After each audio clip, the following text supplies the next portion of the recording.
bersama kawan-kawan membuat film ini, saya teringat. Saya ikut waktu itu dari Wamena, Kurima, Kilise, Sokosimo, Useram, Sokosimo, putar kembali lagi ke Wamena. Habis itu lanjut lagi bulan Agustus ke Korowai yang tadi. Menarik sekali. Mengapa sampai mereka tertarik untuk buat film ini?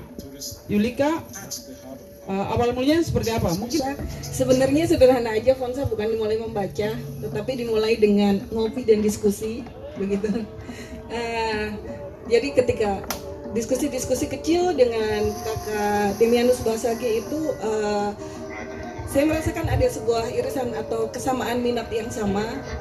Mungkin kalau kakak Dewa lebih ke arah travelingnya, tracknya, kalau saya lebih sebagai videomaker atau filmmaker yang suka memfilmkan tentang perjalanan di Papua, seperti itu. Saya akan menceritakan sedikit kenapa saya mengerjakan film. Film ini diawali dengan sebuah kegelisahan sebetulnya,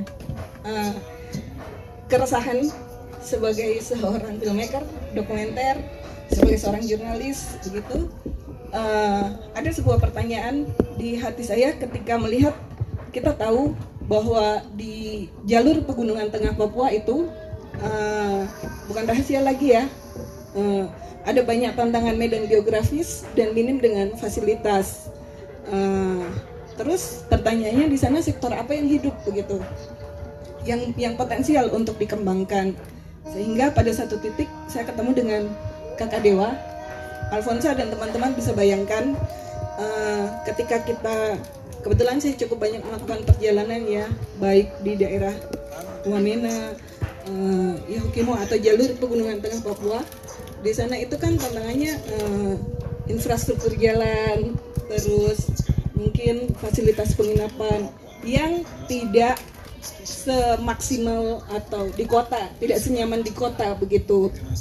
Tetapi dengan kondisi geografis yang demikian, menarik minat turis asing. Mungkin dalam setiap tahun itu ada banyak kunjungan, dan teman-teman bisa bayangkan, kalau saya membayangkan itu setidaknya butuh ratusan juta rupiah turis dari Amerika, mungkin dari Eropa atau dari Jepang atau dari manapun, dari penjuru dunia ini, dari Arab kah atau dari negara-negara di Arabik begitu, untuk sampai di Papua. Dan mereka sebetulnya mencari apa begitu. Mungkin sebagian besar sudah terjawab, itu adalah keindahan alam Papua dan tantangan. Tetapi ketika saya berpikir ulang, justru travel agent seperti kakak Dewa itu yang sangat potensial, karena mereka ini swasta dan mereka menghadirkan uang langsung masuk ke kampung-kampung. Itu nilainya juga bukan kecil begitu. Karena kita tahu bahwa izin Pak Ger, bahwa pariwisata itu kan adalah multi player effect begitu kan. Ketika travel agent mungkin dalam 1 tahun mendapatkan omset miliaran rupiah, mungkin ratusan juta hingga miliaran rupiah, itu dia tidak nikmati sendiri, tetapi hotel dapat, terus sopir dapat, jungle chef dapat, dan masyarakat di kampung juga dapat begitu. Itu yang menginspirasi saya untuk membuat film. Begitu, Alfonsa. Oke, untuk itu saya berikan waktu kepada Akademi. Setelah itu baru nanti kalau ada yang mau tanya, nanti saya memberikan waktu. Silakan. Baik, terima kasih sudah datang. Saya waktu itu sebelum memulai Trek Papua, saya waktu itu dikirim oleh Dinas Pendidikan Provinsi Papua untuk sekolah di Bali untuk belajar bahasa Inggris atau begitu, kemudian nanti ke Australia untuk S2 atau semacamnya. Itu kebetulan adik Nona yang sama-sama sampai di sana, ada sama-sama duduk sekarang.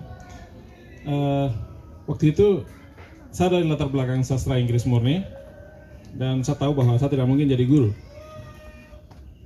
Jadi kebetulan waktu itu ada untuk sekolah cross culture understanding begitu, untuk ketika kita ada di luar, kalau tidak tahu Buddha saat itu kita shock culture, itu supaya jangan terjadi kita dibentuk dulu sedikit brainwashing begitu di Bali. Tapi waktu itu saya berpikir kalau apa yang saya belajar ini yang saya sudah belajar 4 tahun lalu gitu. Jadi saya berpikir bahwa ada yang harus saya buat di Papua. Saya jalan-jalan di Bali, everything is made up gitu. Yang aslinya itu tidak ada. Ada sih, tapi di gunung-gunung Batur sana. Tapi yang ada di kota itu everything is made up. Saya lihat Papua begitu indah sekali. Jadi saya berpikir kalau harus saya buat sesuatu untuk Papua. Sorong sampai Samerai, ujung sampai ujung New Guinea ini. Saya jalan waktu itu, saya membangun komunikasi dengan travel agent yang ada di Bali sana. Dengan harapan saya bisa berkomunikasi suatu hari ketika ada tamu yang ke Papua nanti. Ya, saya bisa handle mereka punya tamu-tamu itu. Kemudian saya dapat telepon dari orang tua kalau orang tua bilang, iya sekolah terus. Orang tua bilang, ya sekolah terus. Mereka hanya bilang begitu bahwa aku pulang sudah, terus sekolah. Karena aku sudah sekolah, begitu. Saya bilang, oke, saya akan pulang. Kemudian ya, saya pulang. Saya tahu apa yang saya mau buat. Jadi selama di sana saya tidak belajar bahasa Inggris ya, nanti kemudian ke Australia untuk cross culture yang tadi. Karena saya jalan travel agent sama travel agent yang ada di Bali itu untuk nanti mereka kirim tamu ke Papua. Saya organize tamu di Papua, di seluruh tanah Papua yang tadi saya cerita tadi. Saya pulang, saya Google tentang Papua tourism. Semua website yang ada di Papua itu semua orang-orang asing orang. Ya, kita orang Papua kurang saat itu. Mungkin sekarang baru sudah mulai ada orang Papua yang fokus seperti yang saya kerja. Tapi saat 2007 ke 2008 tuh informasi tentang Papua itu minim sekali, walaupun ada minta maaf kayak ada orang dinas pariwisata ada, tapi the question is what are they doing to promote Papua Islands? Oke.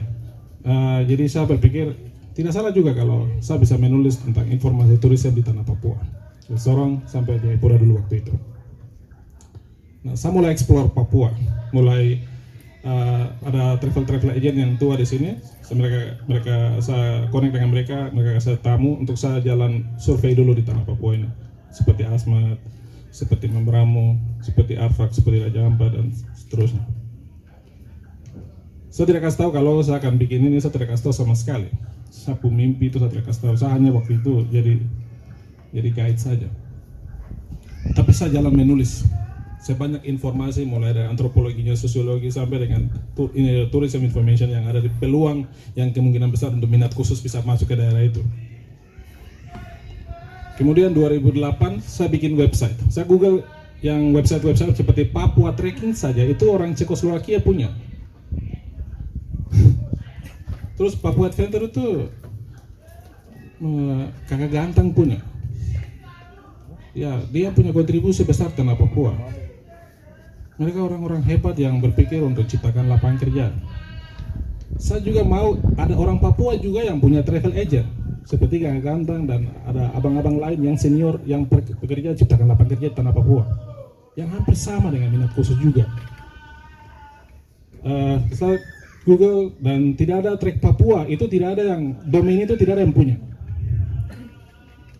Dan saya beli domain di Kanada.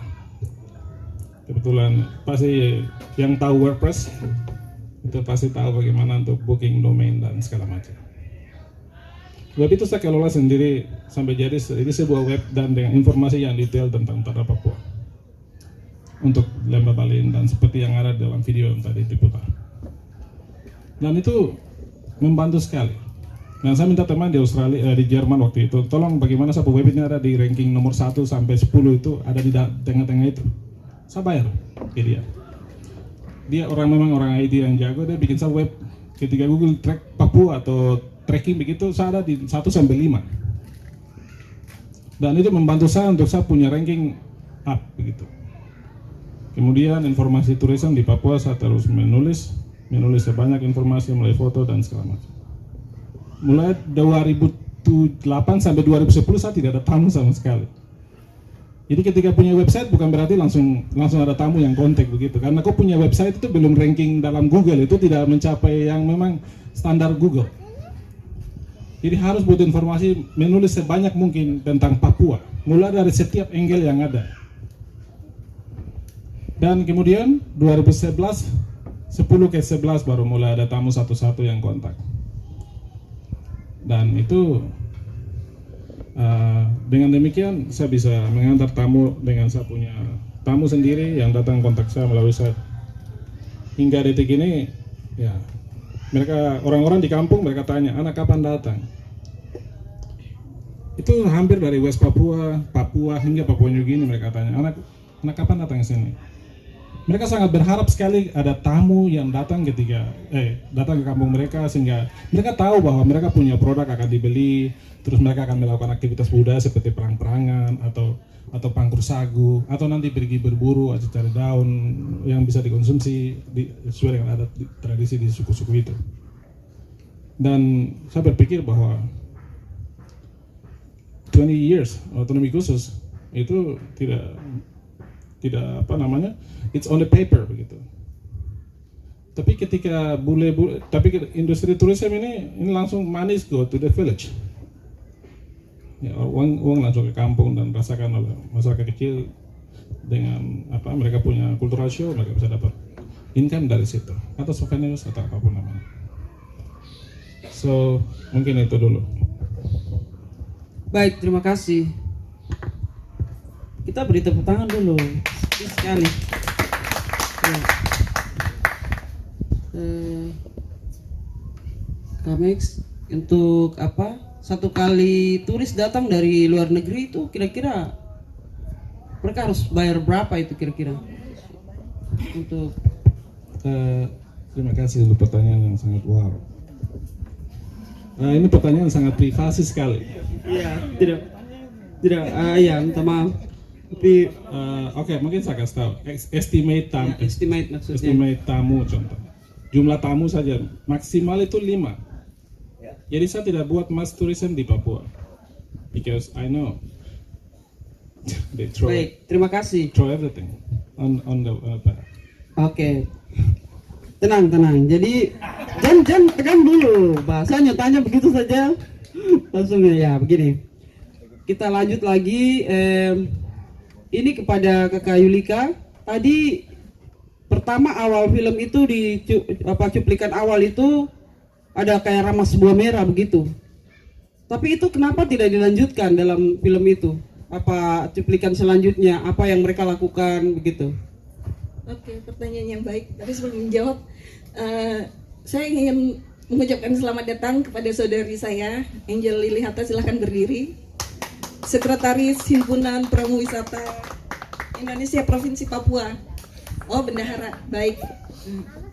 Jadi saya izin juga ini berbicara tentang areanya dorang ini. Nah, film ini memang durasinya sangat terbatas, harus berada di bawah 30 menit. Begitulah kerjasama dengan program lensa kreatif, itu satu. Yang kedua, memang betul itu buah merah.